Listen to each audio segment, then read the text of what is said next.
These are our life's aha moments from the perspective and experiences of two Christian women who are focused on creating a deeper relationship with Jesus Christ. Join us as we share and discuss insights we have learned and provide tools to empower you on your journey of intentional creation. Welcome to another episode of Ahas, Awakenings, and Applications. I am Leann. And I'm Melissa. Thank you for taking the time to be with us today.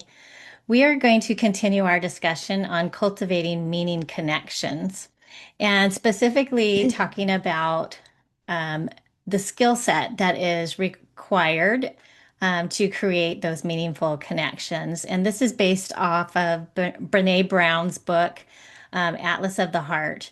And she talks about there's actually three skill sets that she talks about in this book. And today we're going to be discussing that first skill set, which she has termed grounded confidence. And as I've read through this over and over, because it takes a little bit to kind of understand what that means, I've realized this is something that I really need to understand and do better at. I see myself she has a couple of different categories. Last week, we talked a little bit about near enemies and far enemies. And so you may remember that those near enemies are those words that are similar, but can actually undermine and take away from those connections that we're trying to create. And those far enemies are the exact opposite of what we're trying to create. And so I've noticed that there are things in my life that fall under that far enemies, the far enemies, which she calls protecting fragile self-worth. And so I think that's helped me to recognize some of those weaknesses that I have and those tools that I'm using, not intentionally, but haven't yet learned those skill sets to create that strong, grounded confidence. Yeah, I was thinking, okay, I've read this several times now. I understand the concept, but actually putting that into practice is a whole different ball Yeah. game. So Mm-hmm. it's definitely something I'm going to be working on for quite some time. Yeah, yeah. I loved how she just kind of lays that out. What there's one, two, three, four, seven parts to developing grounded confidence.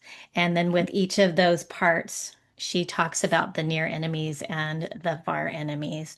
And so when I was looking at these lists, the far enemy list, I could see some things on there that I use.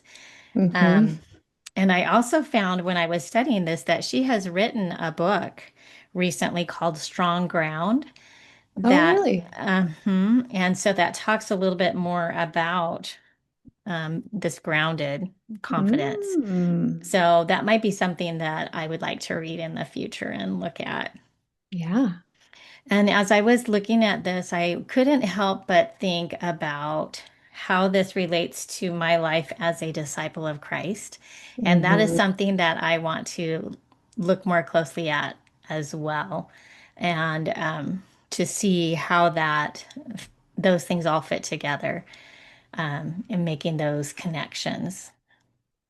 Yeah, I was thinking that same thing as I was reading through this, and how do we bring this to the gospel perspective and just the things that we've been asked to do. I think we mentioned this on our last episode that, if we just follow our prophets and apostles, we'll be doing these things. Mm-hmm. But, and I also was thinking about um, how can we be more like Christ Mm-hmm. as we practice these principles and understand them and put that into his kind of that, more of a gospel term and how we can become more like him. That's what I was thinking because I think of all the times of, you know, what are those near enemies that I see Mm-hmm. popping up for me? I know that the way I look at many things in the gospel have changed over time. And I think some of that is because of the way we are teaching things now. And not so much the far enemies. And I did think that was interesting in her book how she talked about, those far enemies, they're easy to recognize.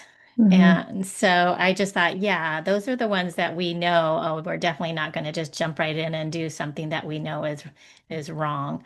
But it's that gradual slip that Hmm. traps us in that. So I thought that was kind of an interesting thing. That's something that I would love to look at on a deeper level.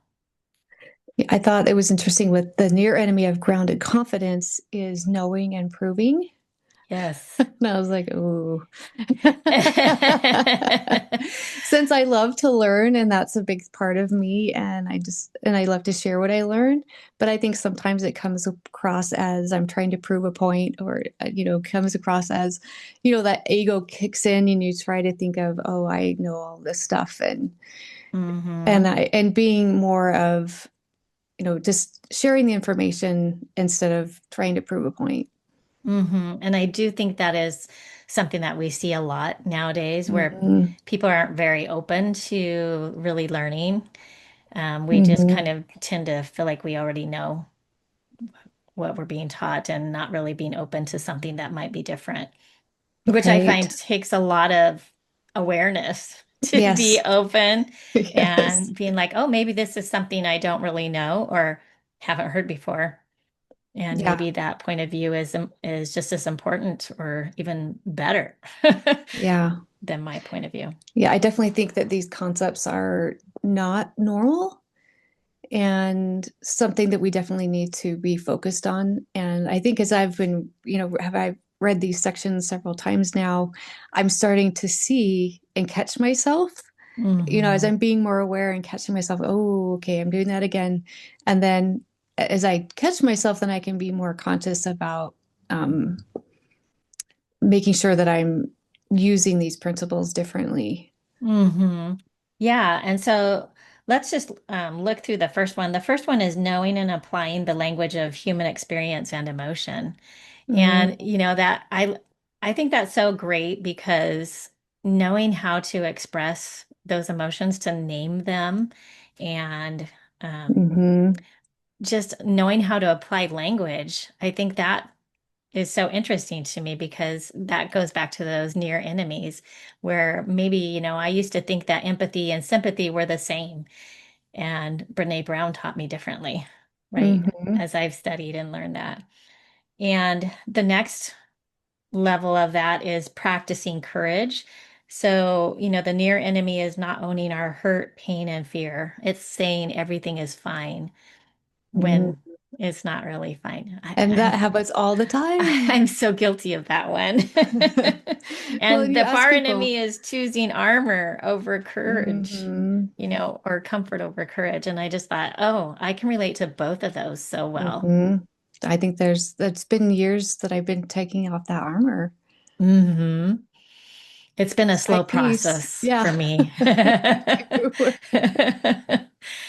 Oh, but I think that, learning to really recognize and be okay when things are not fine. I Hmm. am not just with ourselves, but with others too. We tend to, I see this a lot, is where people just tend to ignore when we see people struggle, um, instead of being able to sit with that. I think it goes back to being able to um, be vulnerable, which is the next one on her list. Rumbling with vulnerability. I think it's Mm. interesting how she chose that verbiage. And the near enemy of that is performing or avoiding vulnerability. That's so easy to do. Yes. It's so easy to do. And the far enemy is shutting down or acting out in vulnerability. Mm. So I'm just so seeing myself as, Mhm. okay, yes, this is something that I definitely want to do so much better at. Was there anything that you had learned about those first three that stood out to you?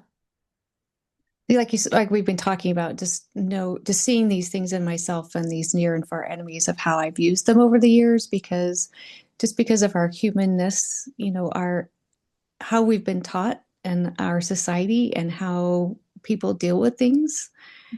And, we're not taught these principles. And so it's just very natural to kind of go into these patterns. And when you realize what you're doing, because you're just trying to live, right? Just trying to um, protect yourself because sometimes things can be so toxic. And so being able to see that this is really not helping myself or anyone else Hmm. by continuing with these toxic practices. Yeah, they're adaptations, right? We learn to adapt to our Mm-hmm. environment and the experiences that we have. And um, obviously, this is something that we all do as human beings. Right. And so I, I, I don't know that I could have talked about this topic a few years ago. Oh, no. I think That's I would have fair. just been, it would not have made any sense to me at all. And Mm-mm. I think the shame and the guilt would have just been too much. Exactly. And yeah. Well, I remember when my daughter met Nate and they were dating, and he was talking about conflict. That's what he was studying. And I was like, why is that? He was so excited about it. And I didn't really understand that at all. I was like, why are you so excited about studying conflict? Because I just, I try to avoid it like the plague. Yeah.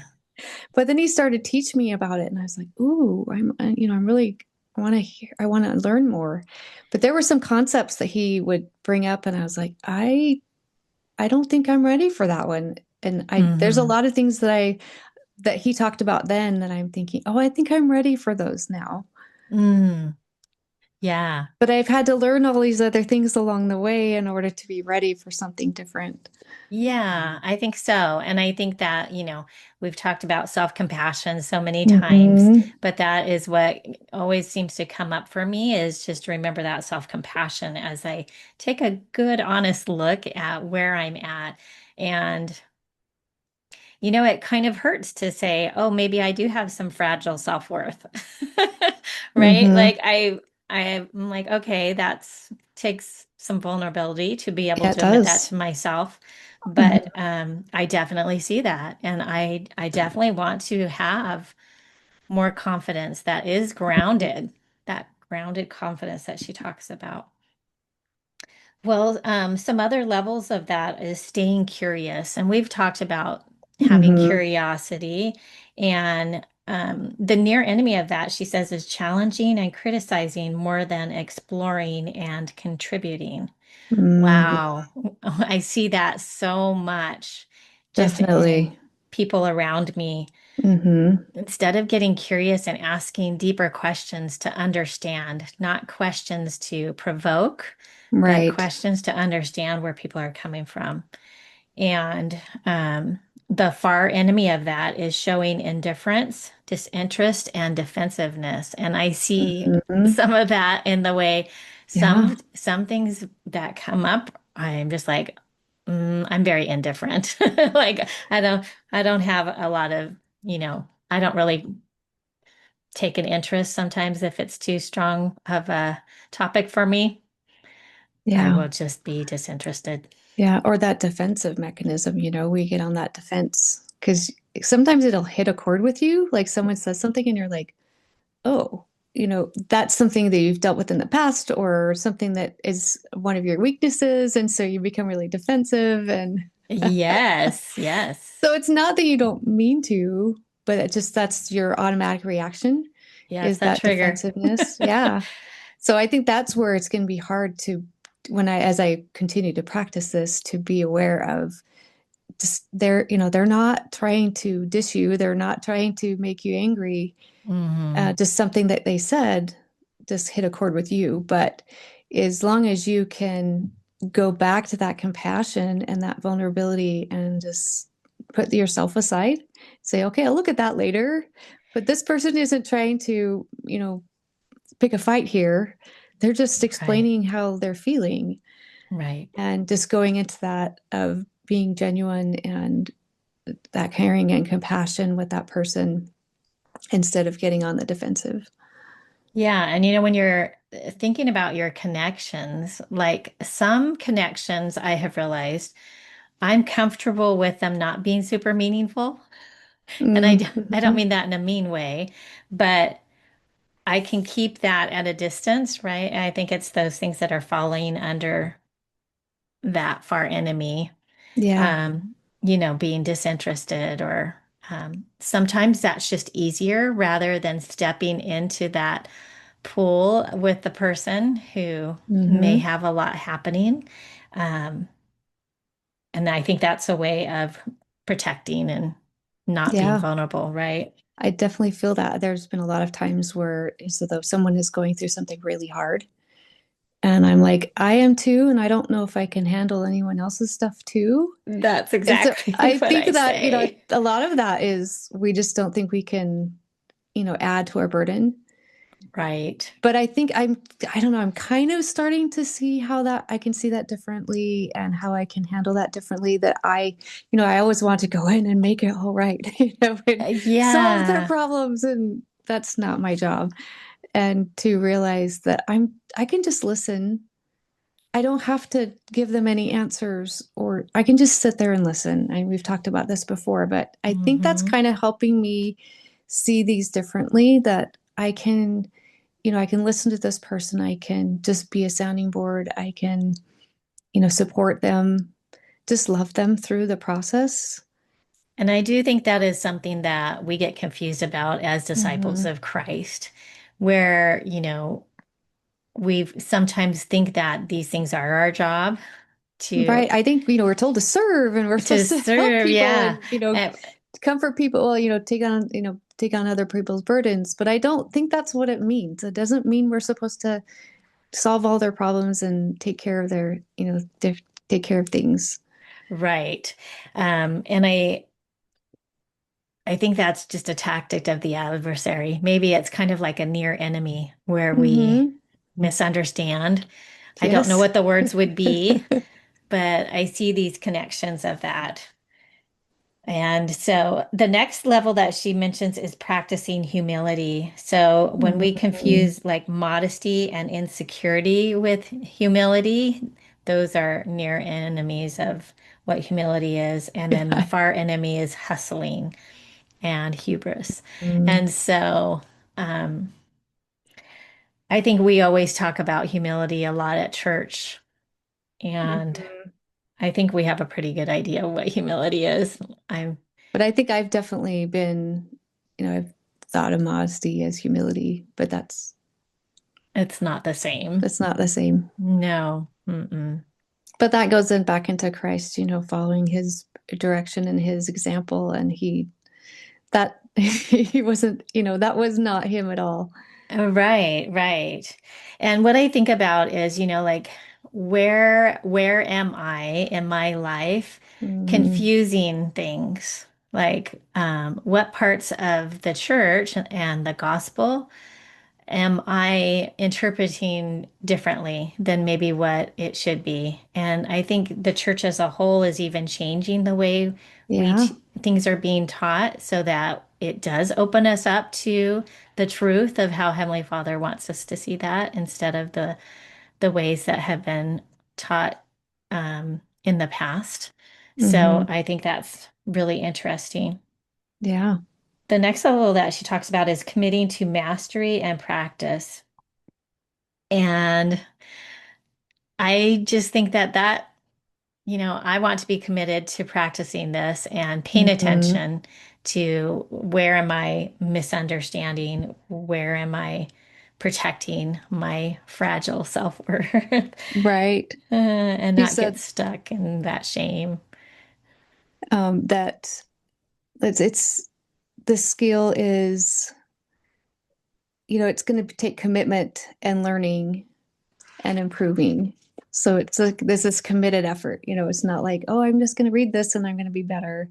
It's like Right. we have to focus on the different principles and how we're going to, you know, work on that and maybe, not, we can't do every single one of them at the same time, but if we just choose one, then I'm going to work on this one for a little while and see how I can I improve. Yeah, I think just paying attention to and seeing what's coming up for me, like where am I practicing courage and where am I hiding? Or yeah, just picking one aspect and looking for that to see because it's going to show up in different ways in what you're doing. Right. And the last part of that is feeling embodied and connected to self. So, being able to recognize and name those emotions and really just sitting with that and feeling more connected with ourselves first so that we can connect with other people on a deeper level. If we can't connect with ourselves on a deeper level, we're not going to be able to connect with others on a deeper level. Right. But I thought it was so interesting that she went into quite a bit of detail about the being Embodiment. embodiment, and I think I'm kind of figuring this out. I think I need to understand that a little bit more, but it's being in that, feeling the sensations in our body. Hmm. Because I think for me, especially, I know this happens for other people too, that we're so much in our mind and Right. we're thinking all the time, and we don't often take that time to really feel what we're feeling Right. and what's going on in our body. And as Hmm. I know very well that if we don't deal with those things that are going on in our body, that's going to start to scream at you in Right. different ways. It does. So, to be able to say, oh, processing through those emotions when you have them instead of just, you know, burying them down or not dealing with them. I have been really working on that lately, and it has made such a huge difference to be able to just stop a moment, process through those emotions, to feel them, to breathe through them, like we talked about with our Hmm. breathing episode. It's made a huge difference to me. Yeah, learning how to name them, I think, is Mhm. a very important part of that too. And you may not know when you first start, what exactly you're feeling in your body. But I think the biggest thing for me in taking away from that is just paying attention to what your body is doing. And you can Right. figure out the emotions along the way. So just Hmm. stopping and, noticing, noticing Yeah. where you're feeling different things. And I just think that embodiment, I think that's a great word. Like we hear a lot about trauma so much nowadays and um, all the different aspects that come with that. And embodiment seems to always come up with that. And, you know, Hmm. your body, those emotions are great teachers. Your body can be a great teacher if we take the time to listen. And those sensations are how our body communicates with us. Hmm. And so, it is the language of our body. And so just paying attention to those Hmm. sensations are super, super important. Yeah. Yeah. She talks about, if you are an angry person, you're going to have an angry body. Yes, she And if does. you've been abused, then you're going to have a very tense body because you're trying to Right. make sure that you're not getting hurt. And, That it's just protection. those experiences that we have are held in our bodies.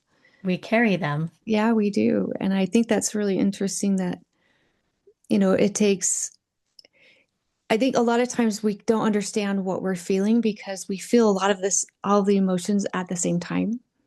So Hmm. as I've worked with people, it's like it's going through the layers. You can release one Hmm. emotion, and then you can feel the next one, and then the next one, and the next one. Because at first you just feel blah, all of them, all at the same time, and you don't know how to really acknowledge which one you're feeling because you're feeling like 10 of the same time. Yes, yes. Well, and just knowing how to label that is Yeah. something I'm still learning to do. Hmm. And I, meet people who are like, well, I know happy and sad and you might know right? a few of the very basics. So I think it's just a learning process. It's developing that skill set. And it makes me think about, have you ever watched what animals do when they have had trauma? It's kind of very interesting. Mm-hmm. I've seen videos. So if you have an animal that maybe was being chased by another animal that wants to eat them, right? But they get away, they actually shake. Their whole body Yeah, will they do. shake. And what they're doing is shaking off all of that emotion. It's how they're responding to their body is responding. And so that's how they let go. And Mm, so I think it's really interesting. We can learn so much from animals and how Heavenly Father has put that within them to be able to do mhm. that. And we can learn um, tools and skills to do that same exact thing, to Yeah, let so go. I know, just in our society, we're told, don't cry, it's okay, especially with your kids. You're like, oh, come here, and you just give them a hug, and you're like, that's yours, so it's okay. But, Yes, but you're not without, giving them that opportunity to explain how they're feeling or just to cry because crying is a great release. it And really that's a great way is. to process through things. And, shaking and doing those, that all of that is a part of that body to be able to release those emotions. And And by little stifling children, that, yeah. and Little especially babies do men, it. They do it, they right? They do. they cry it out, they stomp, they scream, Hmm. they do all the things. And they know how to do that. So yeah, we are the ones that kind of help them to learn to stifle that. And Yeah. um, I think especially boys, right? Oh, yeah, definitely. It's Oh, not it's not a okay. manly thing, you can't cry. And I Yeah. think that's so sad Mm-hmm. because you have a lot of men that are angry Mm-hmm. because they have so much hurt inside. Because really, what's under anger is hurt. Right. So it's hard. A lot of fear. Hmm.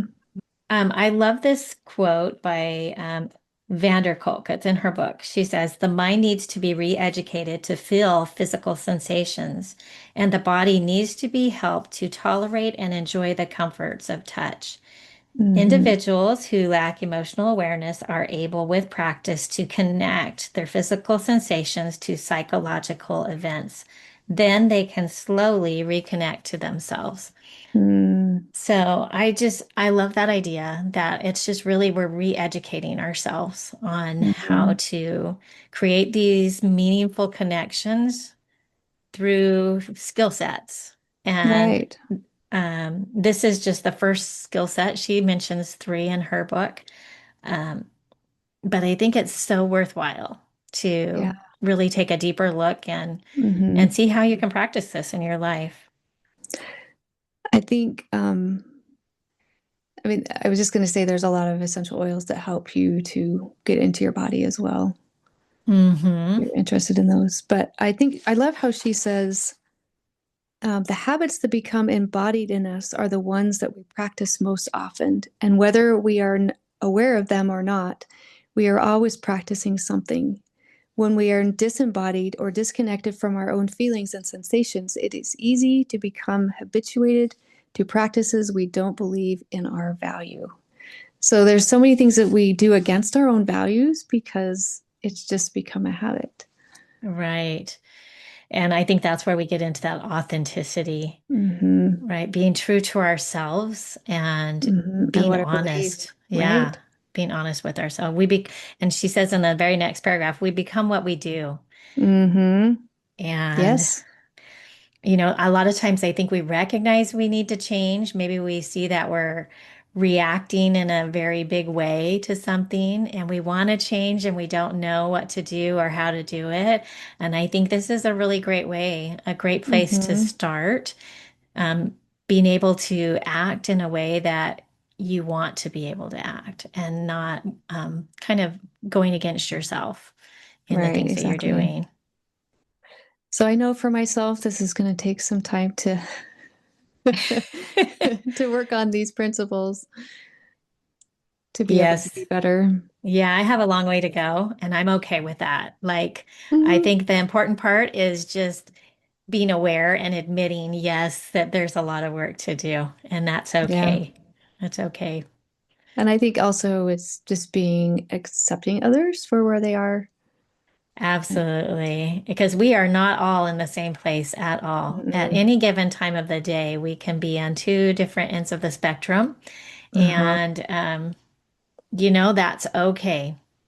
It's okay to allow someone else to, if maybe they've had a bad day at work, um, you know, allow them to. I think the biggest thing too is as long as they're not throwing that at you, right? Like allowing people to be where they are, but not let them throw that at you and Mm-hmm. push that onto you.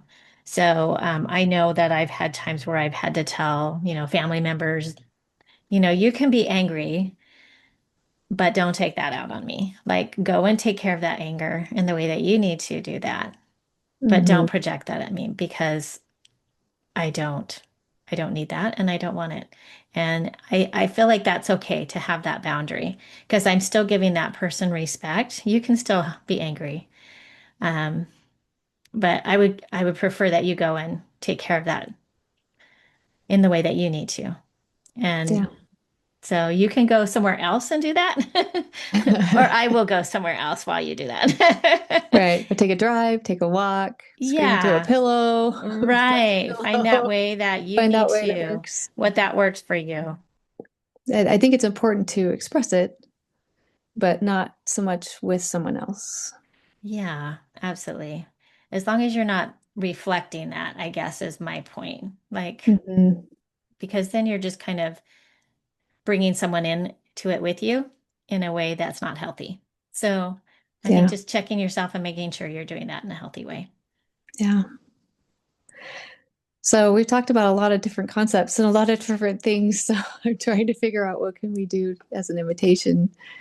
I think we could just ask people to go and read what Brene Brown has to say Yeah, about get her grounded book. confidence. Get the book. It's in her Atlas of the Heart book, and really just because it takes a lot to of reading. I had to read it several times to kind of grasp this Mhm. concept.